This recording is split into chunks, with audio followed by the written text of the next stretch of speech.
là con trai thực sinh.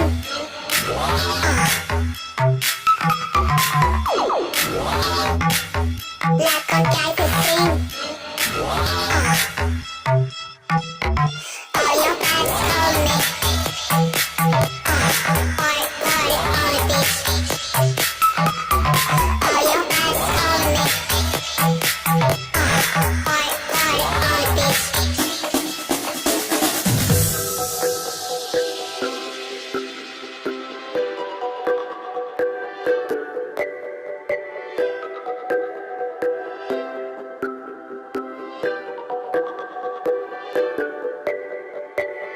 Tựa như ánh sáng, một trong đêm dài tối tăm, ở đôi chân ấy quyến rũ nhất nơi đây.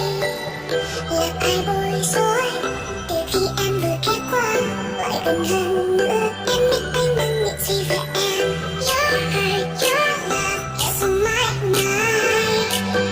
Người đừng nói dối em đã yêu ai. Your heart, your love, it's on my life. Người còn hỏi chưa mong mãi, lời mình mắt cứ xa không để từng bước em mê. Thân em ngọc ngà, cuốn dấu ôi đây giờ hãy hãy nói em đêm nay từ lòng lẫy càng xa. Love me, beautiful, me.